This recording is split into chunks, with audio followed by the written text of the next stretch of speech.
porque Jacob engendró a José, marido de María, de la cual nació Jesús, llamado el Cristo. Y lo que nos ha llamado la atención es de que este Jacob engendró a José, en la sombra está el Jacob, hijo de Isaac, y él engendró también a José. O sea que eso nos debe de llamar la atención para ver que la Biblia siempre tiene una sombra y una realidad, ¿verdad? Y lo que nos debe de llamar más la atención es que José en realidad no es el papá de Jesús, ¿verdad? Si nosotros hablamos estrictamente la palabra, José no era el papá de Jesús, solo que Dios lo usó para decir que él era el papá. Eso nos debe llamar la atención, que Dios usó a José y Dios tomó la responsabilidad y dijo, tú eres el papá. Y por eso me imagino yo que nosotros tenemos frases tales como, no es padre el que engendra, sino el que cría, ¿verdad? Entonces, vean ustedes esos misterios, porque ese es un arreglo divino, que Dios haya arreglado de que María fuera la madre de Jesús, pero que José colaborara con Dios, porque tuvo que hablar un ángel con él y le dijo, José, este es el propósito, este es el plan. Porque él dice que quiso dejarla a ella secretamente, porque el problema era que se hizo un gran argüende, dice, así decimos los mexicanos, ¿verdad? Se hizo un gran argüende en la aldea, pues todos andaban diciendo, ustedes, salud joven, ustedes imagínense, en esa aldea, todos hablando y diciendo, ya vieron a María, está embarazada y ni siquiera se ha ido a vivir con el José. Y entonces todos dijeron que Eva había fornicado. Ese era el chisme. Eso fue lo que corrió en toda la aldea, diciendo que María había engañado a José. Ahora yo les pido por favor que como buenos cristianos no nos acostumbremos solo a leer las historias sin pedirle a Dios que nos revele los secretos que están escondidos, ¿verdad? Porque todo el barullo, puras palabras mexicanas uso yo, el barullo, el argüende, por andar con ustedes, todo se me pega. Sí, yo ni comía chile y por andar con ustedes ahora soy bien chilero. Así que, gracias a Dios, ¿verdad? Que Dios nos ha ayudado, pero vean pues ustedes el asunto y lo que estaba pasando. Al grado que los fariseos, cuando Cristo vino y ya él andaba predicando, los fariseos dijeron, nosotros no somos hijos de fornicación. O sea que los fariseos, que eran los maestros de Israel, ellos también tildaron a Cristo como hijo de fornicación.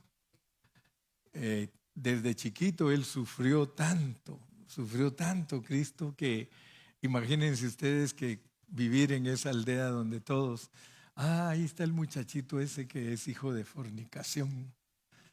Y luego se quedaban asustados porque ese muchachito que según ellos era hijo de fornicación, era bien inteligente.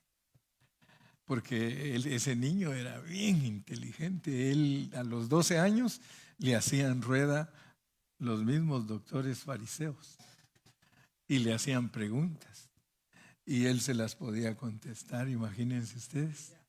Entonces era un misterio grande. unos votaban a favor, otros en contra, pero se volvió algo, pero muy tremendo. Entonces yo quiero que ustedes vean que Dios sabía que José no era el papá de Jesús, él solo era el marido de María. Pero luego tenemos el otro asunto de que también María sufrió vituperio, porque a José le decían cuernudo, de seguro, ¿ah? Otra palabra mexicana ahí. Hoy vengo bien mexicano, ajua. De seguro que le decían cuernudo, ¿ah? Y la pobre María, sufrir eso, hermano, sabiendo ella que Dios les había hablado a los dos. Yo creo que ellos dos aprendieron a respetar tanto a Dios que se decidieron llevar esa gran carga. Y llama la atención de que María sí tiene parte con Dios, porque ella sí era la mamá de Jesús, ¿verdad? Hay suegras que así dicen, ¿verdad? Dice, si es la mamá del hijo y la mujer del hijo tiene hijos que sospecha que no son de él, dice, no, pues, dice, los hijos de mi hijo, pues sospecho que no son de él, dice, pero los hijos de mi hija son de mi hija. Y así pasaba con María. Entonces María, piensen, porque yo los hago pensar cuando estoy hablando, ese es mi objetivo, hacerlos pensar. Cuando yo hago pensar a la gente, ya no es un monólogo, sino que es un diálogo, porque ustedes están pensando lo que yo estoy diciendo. Fíjense que María, Dios la escogió y nos debe llamar la atención que por qué Jesús es hijo de María, pero no es hijo de José. Entonces, en los secretos de Dios, Dios arregló todo para que nosotros entendamos que solo las mujeres pueden dar a luz hijos legítimos, ¿verdad? Solo las mujeres, ¿verdad? Porque si un hombre se mete con otra mujer que no es su esposa y tiene hijos, pues algunos ni siquiera se hacen responsables de ellos, pero la mujer siempre brega con su hijo. Hay una mujer que sacaron allí en el internet que tiene 22 hijos y los 22 son de diferente papá. No sé si ustedes lo leyeron, ¿verdad? Que es de Colombia. Ella tiene 22 hijos y cada uno de sus hijos tiene su propio papá, y le preguntaron a ella, ¿y usted los conoce? Algunos, dijo, pero la mayoría dijo, no, no los conozco. Pero ¿y por qué usted se puso a hacer eso? Dice, a tener hijos de diferentes hombres. Porque el gobierno me ayuda, dice. Así que mis 22 hijos los mantiene el gobierno, dice, porque ninguna mamá puede mantener a 22 hijos, dice. Entonces lo que me llama la atención a mí es que Dios hizo un arreglo divino para que Cristo nazca de una mujer. Fíjense que si Dios hubiera puesto a José como verdadero papá, entonces se le echa a perder toda su sabiduría. Todo su plan divino, su sabiduría se echa a perder, porque el plan es que una mujer dé a luz a Cristo. Y eso nos debe llamar la atención, porque Jesús mismo lo habló y él dijo, mi madre y mis hermanos son los que hacen la voluntad de mi Padre que está en el cielo. Entonces quiere decir que el arreglo divino es que solo las mujeres pueden dar a luz hijos. El padre engendra, pero la mujer da a luz. Fíjense el arreglo divino que hizo Dios. porque solo la iglesia lo puede dar a luz a Cristo. Y por eso María, algunos la admiran como que fuera la iglesia, porque la iglesia sí es admirable, porque la iglesia va a dar a luz a Cristo. Entonces la iglesia es admirable, porque es la verdadera María. ¿Cuántos están conmigo? ¿Cuántos agarran la onda? No, ya Jorge está haciendo todos sus apuntes. ¿Cuántos pueden decir gloria a Dios?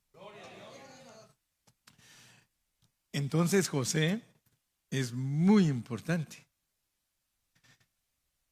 Si Dios me da vida en el próximo mensaje, no en este, vamos a ver que José, el esposo de María, es una enseñanza bien profunda, porque nos enseña Dios la negación. O sea que José tuvo que negarse totalmente para aceptar el plan de Dios. Y entonces vamos a ir hablando de otros puntitos más profundos de José, pero hoy vamos a hablar de tal vez 1, 2, 3 puntos, ¿sí? 4. 4 puntos tengo hoy para hablar. Y como es viernes, trato de hacerlo un poquito más corto que lo normal.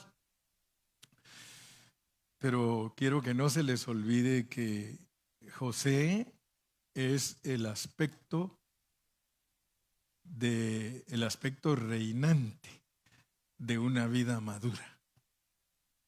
José sirve para entender el aspecto reinante de una vida madura. Joseph is the aspect, the kingship, ¿cómo se diría? The king, reinante. The aspect of the kingdom, the mature aspect of the kingdom. Ya lo arreglé. The mature aspect of the kingdom is Joseph. Entonces, él es el resultado de la transformación de Jacob, porque ya vimos que Dios se revela a través de personas. ¿Cuántos me han seguido la corriente? De que Dios se revela a través de personas y una persona es el resultado de otra. Y eso le ayuda a usted a entender la Trinidad, porque los que no creen en la Trinidad pues se pierden esa bendición. Pero Dios habla en la persona de un padre, en la persona de un hijo y en la persona de un nieto que es el Espíritu Santo. O sea que eso es correctísimo en la Biblia.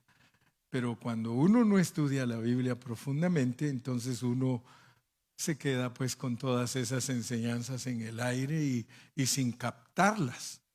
Porque si Dios se revela como Padre, Hijo y Espíritu para que entendamos lo que es la iglesia, porque o sea que Dios no se termina en su Trinidad, Él continúa con la iglesia, que si quisiéramos decir que Dios es 4, me acuerdo del hermano Adán Montiel. ¿Se recuerda, hermana, que su esposo hablaba de todo esto que estoy hablando yo ahorita? Y muchas veces todavía no lo habíamos estudiado, pero como él siempre le gustaba estudiar la palabra, entonces yo me acuerdo que una vez me dice el hermano Adán Montiel: pastor, entonces Dios no se queda como trino, ¿verdad? No, le digo, porque el resultado del Dios triuno es la iglesia.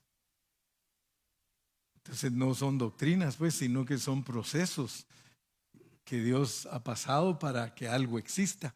De la misma manera nos pone a Abraham, Isaac, a Jacob, a José, y aún todavía nos pone a Efraín y a Manasés, lo cual significa que la enseñanza completa de lo que es todo el propósito divino tiene que cubrir a Abraham, a Isaac, a Jacob, a José y a Efraín y Manasés. Entonces, cuando nosotros ejercitamos nuestro espíritu y empezamos a ver todo eso, glorificamos a Dios? Porque solo pónganse a pensar ustedes para dónde nos llevan todas estas lecciones. Porque estas lecciones nos han ocupado en cada persona, pero donde nos quedamos un rato muy grande es en José. De María, pues también podemos hablar un poquito más, pero del que más vamos a hablar es de Cristo. Pero ahora usted va a conocer a Cristo en dimensiones como nunca jamás lo ha conocido. O sea que la enseñanza, pues, lo va a llevar a usted a ver lo que es, por qué Él es llamado el Cristo. Entonces ahí nos vamos a meter y si tuve 28 mensajes o 30 de José, de Cristo tal vez voy a tener 50 o 150 o 200 mensajes. Porque ahora vamos a entender lo que es Cristo, porque es el resultado de 42 generaciones. Dicho en otras palabras, es Dios viajando en todas esas generaciones. En los lomos de ellos venía viajando Dios, porque Cristo es Dios. Imagínese usted cómo es el asunto, porque es igual que nosotros. Igual que nosotros. Nosotros, ¿cuántas generaciones viajamos? Haga las cuentas usted, si le dijeran que escriba un libro de usted, suyo de usted, dijo aquel, y que le dijeran escriba de dónde es su origen, usted tiene que ir hasta Adán, porque si usted es humano o es de Marte. Pero si usted es humano, usted tiene que empezar desde Adán y tiene que ir a averiguar, pero yo le aseguro que usted no llegaría a averiguar si solo 4 generaciones conoce uno y a lo más 5. Y ya después de 5 generaciones usted ni sabe ni quiénes eran. ¿No ve que todos se ponen a buscar a ver de dónde viene mi apellido? Y a todos los mandan a España. Puros mayas, pero ellos a España. No, pero la realidad es esa, que los apellidos no todos tienen origen en España. Todos los países, los apellidos de nosotros, a usted se lo cuentean y se lo vacilan. Montalvo, el conde. El conde de Montalvo. Puro Zacatecas. Pero a uno le dicen que su apellido viene de... Pero los apellidos, hermano, se inventaron porque creció la población. Cuando hay mucha gente, hay que ponerles apellidos. Cuando eran poquitas gentes, no, hermano, porque solo un Juan había en el pueblo, solo un Pedro, solo un Mateo, pero cuando ya empezó a crecer la gente, ya el papá dijo, no, pues tú también te vas a llamar igual que yo. Y entonces ya les pusieron el apellido del pueblo. Juan de Arimatea, Simón de Arimatea, Saulo de Tarso, porque ya la gente empezó a multiplicarse. Y después, por ejemplo, yo averiguo de dónde viene mi apellido Carrillo. Y sabe que viene de esto, mire. Estos son los Carrillos. Carrillos, se llaman las mandíbulas aquí, Carrillos. Y el apellido mío se originó de 2 que eran hermanos que siempre andaban juntos y les pusieron los Carrillos. Y todos los hijos que les nacieron, Carrillos. ¿Sí? Díaz, ¿de dónde apareció tu apellido? Dice, amanece todos los días, pues Díaz hay que ponerle. Pero entonces nosotros tenemos esa gran bendición, pues, de que Dios nos ha revelado que la Biblia está escrita de esa manera. Pero ¿por qué nos reveló Dios eso a nosotros? De tanto que estamos en la palabra. Como estaba hablando con un hermano y les decía que las iglesias locales ya deberían de estar tranquilas y dejar de estar predicando mensajes de positivismo, de prosperidad, de sanidad, de todo, porque eso nunca los va a llevar a los hermanos a ninguna parte. Las iglesias necesitan estudiar la Biblia. Eso necesitan las iglesias. estudiar la Biblia. ¿Para qué? Para que Dios les revele el propósito. Yo le doy gracias a Dios porque el que sigue a Cristo y sigue al hermano Carrillo, pues lo va a instruir Dios en su palabra, porque yo no soy un pastor que me, como dicen, no viva la flor, ¿va? Sino que me preocupo. Mi preocupación grande es que ustedes sean vencedores. Esa es mi preocupación. Y yo sé que por eso Dios me bendice, porque no tengo otra preocupación. Yo les he contado a ustedes que no tengo ninguna otra meta. Mi meta es que cuando Dios nos juzgue a todos, les diga a ustedes también: en lo poco fuiste fiel, en lo mucho te pondré. Y que el día que yo me muera, usted diga: mi pastor se preocupó por enseñarme a mí la palabra. Y yo me voy a morir feliz. ¿Sí? Entonces, José, tenemos que entenderlo porque él tiene 3 líneas. En su vida se marcan 3 líneas. Se marca una línea de que él es tipo de Cristo. The first line is that Joseph is the type of Christ. Es que así no dejo a Phil, ya se me fue su traductora. The first line of Joseph is that he is a perfect type of Christ. The second line is his own life. And the third line is that his life is the life of the Christians. All of us have to come a Joseph. Todos tenemos que venir a ser un José, porque tenemos que dar a luz a Cristo. Ahora, es cierto que la esposa de él es la que lo da a luz, pero el negarse él lo hace uno con su esposa. El negarse él de que no es el papá, he has to deny himself, because Joseph isn't the father of Jesus. Pero él se niega a sí mismo y toma la cruz, y él acepta que su esposa tenga a Cristo. Entonces José es tipo de Cristo. En el lado, entonces tenemos que entender las 3 líneas. We have to understand the three lines, because one line is going to be to understand the dealing of Christ with Israel. The other line is going to show us the kind of life that God put in Joseph to be an individual that shows the life of Christ. And the other line is going to show us how we have to live as the church. ¿Me explico? ¿Entendemos las 3 líneas? Ok. Entonces vamos a leer en Génesis 44 del 1 al 13. Génesis 44 del 1 al 13. Mandó José al mayordomo de su casa diciendo: llena de alimento los costales de estos varones, cuanto puedan llevar, y pon el dinero de cada uno en la boca de su costal.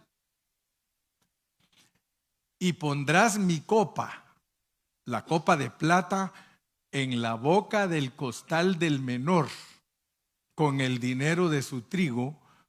Y él hizo como dijo José. Venida la mañana, los hombres fueron despedidos con sus asnos.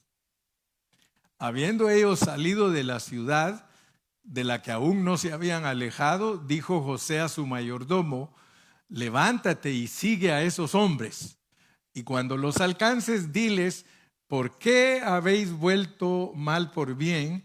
¿Por qué habéis robado mi copa de plata? ¿No es esta en la que bebe mi señor y por la que suele adivinar? Habéis hecho mal en lo que hicisteis. Cuando él los alcanzó, les dijo estas palabras. Y ellos le respondieron: ¿por qué dice nuestro Señor tales cosas? Nunca tal hagan tus siervos. He aquí el dinero que hallamos en la boca de nuestros costales, te lo volvimos a traer desde la tierra de Canaán. ¿Cómo pues habíamos de hurtar de casa de tu Señor plata ni oro? Aquel de tus siervos, en quien fuere hallada la copa, que muera, y aún nosotros seremos siervos de mi Señor. Y él dijo: también ahora sea conforme a vuestras palabras. Aquel en quien se hallare será mi siervo, y vosotros seréis sin culpa. Ellos entonces se dieron prisa, y derribando cada uno su costal en tierra, abrió cada cual el costal suyo, y buscó desde el mayor, comenzó y acabó en el menor, y la copa fue hallada en el costal de Benjamín. Entonces ellos rasgaron sus vestidos, y cargó cada uno su asno, y volvieron a la ciudad. Muy bien. Esta fue la última prueba que José les hizo a sus hermanos.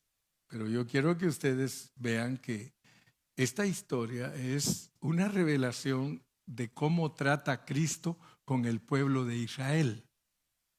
Es muy importante, por eso les mencioné 3 líneas.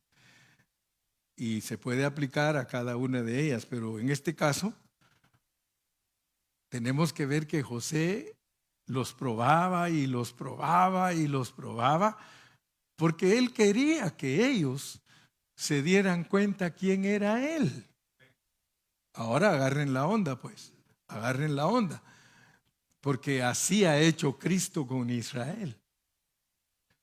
A Israel el Señor le dio todo el Antiguo Testamento y les dio revelación en un libro, les dio revelación en otra, les dio revelación por profetas, les dio revelación por sacerdotes, les dio hasta por nazarenos. De todas maneras, Dios les enseñaba que Él iba a venir un día a esta tierra como un hombre. ¿Y qué pasaba con ellos? Cada día más ciegos, cada día más ciegos. Pues José hizo lo mismo con sus hermanos, porque era Cristo tratando con el pueblo de Israel. Las profecías en la Biblia dicen que Cristo probará al pueblo de Israel respecto a su ignorancia, pero no da detalles. Sin embargo, el registro de la historia de José con sus hermanos, yo quiero que usted aprenda a apreciarla.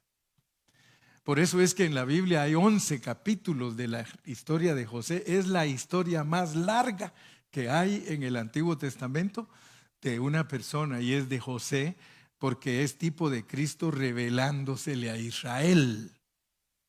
Dicen amén. Amén. El problema es que aún hoy día Israel permanece ignorante totalmente de Cristo. Aún hoy día la nación de Israel, hermano, no entiende que Dios la está probando.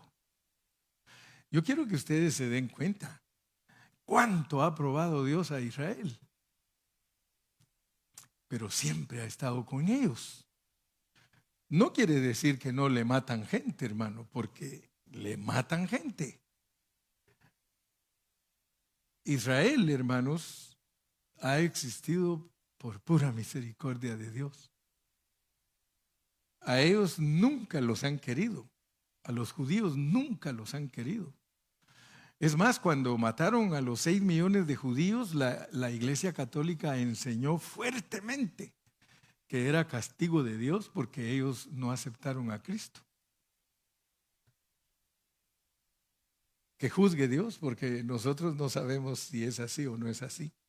Pero cuando leemos y nosotros vemos las noticias del mundo, nos damos cuenta que Dios está probando a Israel.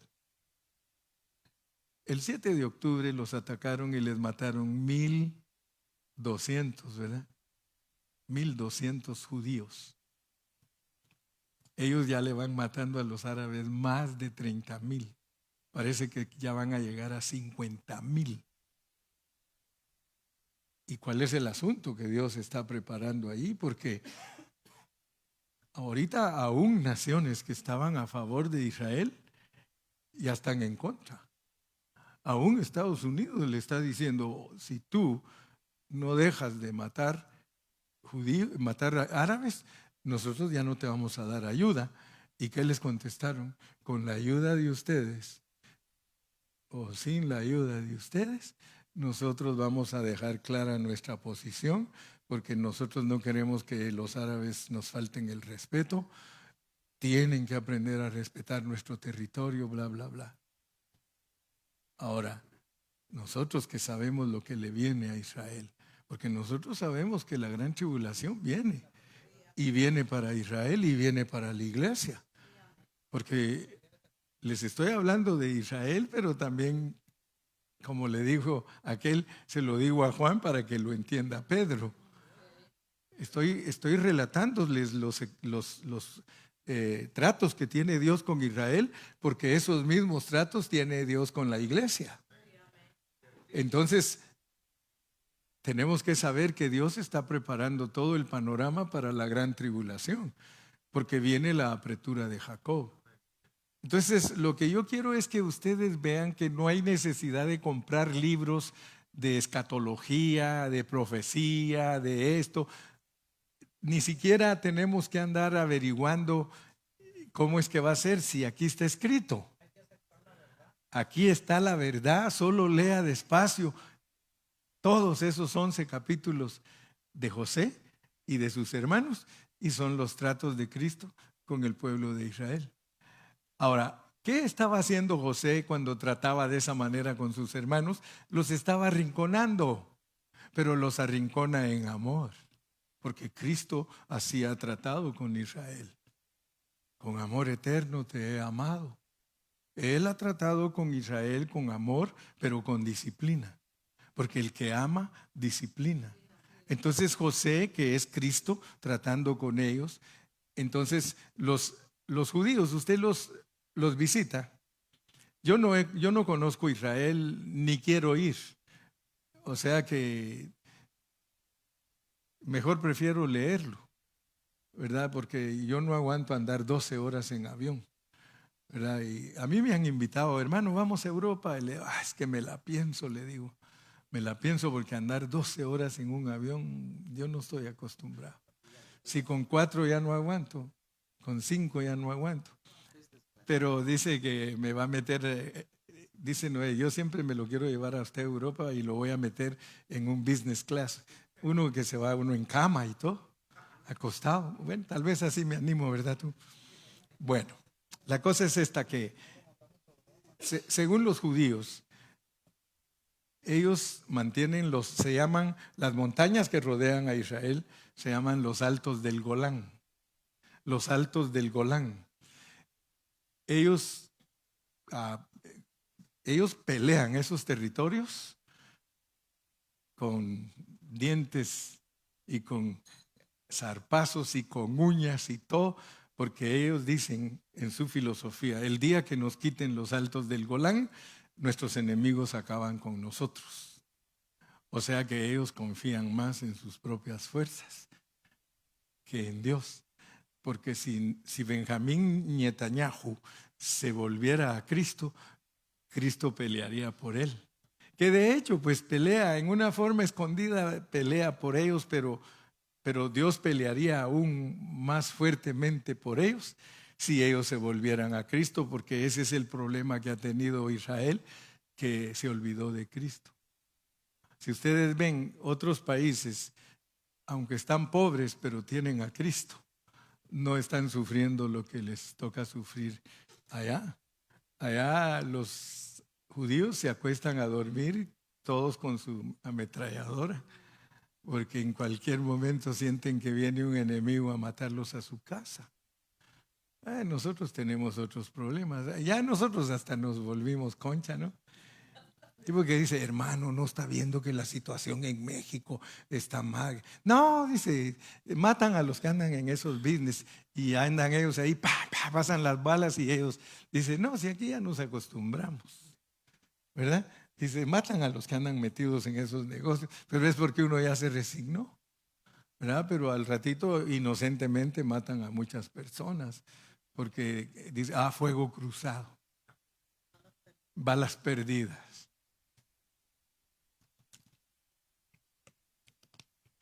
Dios está probando a Israel, hermano. Dios está probando a Israel. God is testing Israel because God is preparing the time of the great tribulation. Entonces, muy importante que entendamos que la historia de José es Cristo probando a su pueblo Israel. Segundo punto. Ellos todavía permanecen ignorantes de él. Vamos al 14, del 14 al 34. 14 al 34, y yo creo que ya se me acabó el tiempo y el domingo seguimos. 14 al 34. Sí, solo me quedan 7 minutos. En 7 minutos yo termino. Dice, vino Judá con sus hermanos a casa de José, que aún estaba allí, y se postraron delante de él en tierra. Miren lo que está provocando José. Y les dijo José, ¿qué acción es esta que habéis hecho? ¿No sabéis que un hombre como yo sabe adivinar? Entonces dijo Judá, ¿qué diremos a mi señor? ¿Qué hablaremos? ¿O con qué nos justificaremos? Dios ha hallado la maldad de tus siervos. He aquí nosotros somos siervos de mi Señor. Fíjese que empezó a reconocer, porque ahí le tenía que decir, fíjate Señor, que la mera verdad es que nosotros la regamos. Nosotros vendimos a nuestro hermano, nosotros lo martirizamos, nosotros le hicimos tanto daño y ahora nos está tocando pasar todo. Y ahí hubiera despertado José y les hubiera dicho otra cosa, pero no, él seguía, mire, nosotros somos siervos de mi Señor, nosotros y también aquel en cuyo poder fue hallada la copa. 17. José respondió, nunca yo tal haga. El varón en cuyo poder fue hallada la copa, él será mi siervo. Vosotros id en paz a vuestro. Fíjense lo que los estaba haciendo sufrir. Porque les dice, no, momento. Ustedes se pueden ir, solo que aquí me van a dejar a su hermanito chiquito. Él los estaba probando porque él sabía cuánto quería a su papá, a ese hijo chiquito, y a él también como lo quería. Pero miren lo que está provocando, él quiere traer a su papá. Quiere traer a su papá. Y a mí me sorprende, hermano, porque si yo soy rey, yo mismo mando un ejército a traer a mi papá. Si usted fuera el rey de aquí de Estados Unidos y su papá se quedó en México, ¿no mandaría usted un batallón y a traer a su papá? Pero miren, no lo hizo de esa manera, sino que dijo, vamos a usar toda la táctica divina. Id en paz. 18. Entonces Judá se acercó a él y dijo, ay, Señor mío, te ruego que permitas que hable tu siervo una palabra en oídos de mi Señor y no se encienda tu enojo contra tu siervo, pues tú eres como Faraón. Mi Señor preguntó a sus siervos diciendo, ¿tenéis padre o hermano? Y nosotros respondimos a mi Señor, tenemos un padre anciano y un hermano joven pequeño aún que le nació en su vejez, y un hermano suyo murió. Eran tramposos. Y él solo quedó de los hijos de su madre y su padre lo ama. Y tú dijiste a tus siervos, traédmelo y pondré mis ojos sobre él. Y nosotros dijimos a mi señor, el joven no puede dejar a su padre, porque si lo dejare, su padre morirá. Detengámonos ahí. Solo miren lo que nos está revelando Dios. Todo eso tiene que ver con Cristo, hermano. El padre tenía a su hijo más querido y lo están pidiendo, hermano, para que venga. Sí, ahí va a ver cómo esta historia, hermano, encaja. Sí, para que venga a Egipto, al mundo. Y ese chiquitito se llama Benjamín, que cuando nació se llama hijo de mi tristeza porque muere en la cruz, hijo de mi diestra, que es el que está en el trono. Dele palmas al Señor, hermano. Pero quiero que usted vea, pues, yo quiero que usted vea que no son, yo no les estoy contando historias de Caperucita, hermano, ni de lobo. Yo le estoy contando a usted historias que tienen escondida en ella toda la revelación de Dios. 23. Y dijiste a tus siervos: si vuestro hermano menor no desciende con vosotros, no veréis más mi rostro. Aconteció pues que cuando llegamos a mi padre tu siervo, le contamos las palabras de mi señor. Y dijo nuestro padre: volved a comprarnos un poco de alimento. Y nosotros respondimos: no podemos ir si nuestro hermano va con nosotros. No podemos ir si nuestro hermano va con nosotros, iremos, porque no podremos ver el rostro del varón si no está con nosotros nuestro hermano el menor. Entonces su siervo, mi padre, nos dijo: vosotros sabéis que 2 hijos me dio a luz mi mujer, y el uno salió de mi presencia, y pienso de cierto que fue despedazado, y hasta ahora no lo he visto. Y si tomáis también a este de delante de mí y le acontece algún desastre, haréis descender mis canas con dolor al Seol.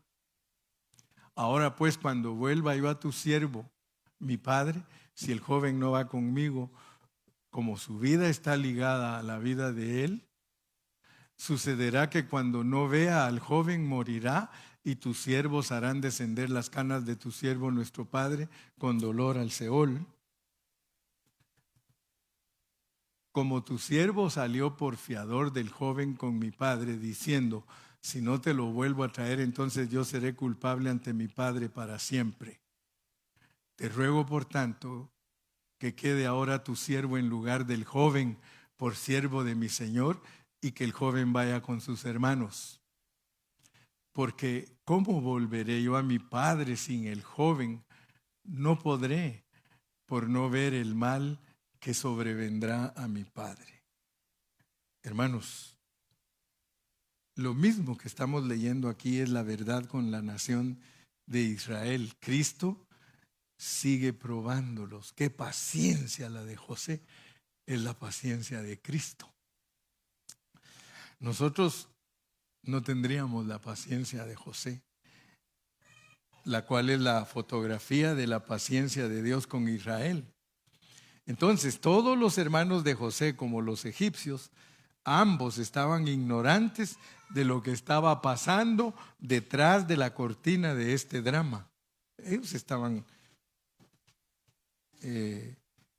ignorantes. Y la situación de hoy día es la misma. Ustedes ven que los problemas llegan a la ONU. Ahí están sentados todos los representantes de las naciones tratando de arreglar los conflictos que hay entre los países. ¿Y sabe usted que todos ellos están ignorantes de la realidad? Ellos no pueden arreglar los problemas. Años de ir y venir. Y cada año, hermano, hay convenciones. Cada 6 meses hay convenciones. Cada 3 meses hay convenciones, porque el mundo está como una olla con el agua hirviendo y creen que de un momentito a otro esa olla estalla. Y el miedo de todos es que se desaparezca el mundo, porque ahora el mundo está con armas nucleares. Y entonces todos ellos se sientan, y por eso un pintor pintó el edificio de las Naciones Unidas con un Cristo gigante tocándoles. ¿Han visto ese cuadro, verdad? El cuadro de las Naciones Unidas, del edificio de las Naciones Unidas, con un Cristo gigante tocándoles a la puerta. ¿Por qué? Porque no van a arreglar sus problemas, hermano. Porque solo Cristo tiene propósito definido. Solo Cristo tiene propósito definido. Las naciones no tienen propósito definido. Ellos están por sus propios intereses, ellos están por enriquecerse ellos están por ser manipuladores, pero Cristo está tocando a los corazones y eso es lo que le pasa a Israel, eso le pasa a la iglesia y eso le pasa al mundo entero. Vamos a seguir el domingo. Por lo menos les hablé de 2 puntos que Cristo sigue tratando con Israel y Israel sigue siempre ignorantes de Cristo. Que Dios nos ayude a nosotros, ¿verdad? Porque Cristo es el que nos está tocando al corazón a nosotros y diciéndonos todos los días: si mi pueblo se humillare, si mi pueblo se humillare, si mi pueblo se humillare, yo sanaré su tierra. Gracias a Dios que Dios nos exhorta todos los días para que vivamos en esta vida maravillosa que Él nos ha escogido para vivirla. Padre, gracias te damos en esta noche por la bendición que nos has dado de continuar estudiando tu palabra y de seguir escudriñando, Señor. Estamos escudriñando tu palabra porque por medio de ella tú nos dejas saber tus secretos y tú nos ayudas para que seamos tocados de nuestro ser interno y nos prestemos, Señor, a tu propósito. Gracias porque nos has hablado a través de estos mensajes de José y nos has ayudado a ver, Señor, que nosotros somos más interesantes para ti que tú para nosotros. Gracias porque al llegar a entender eso, nuestro nivel de estatura espiritual se aumenta. Señor, nosotros queremos ser los que colaboramos contigo para que tu propósito se cumpla, Señor. No a nosotros, Señor, la gloria, sino a ti, Señor. Muchas gracias en esta noche. Llévanos con paz y bendición a nuestros hogares y el pueblo de Dios dice: que Dios los bendiga.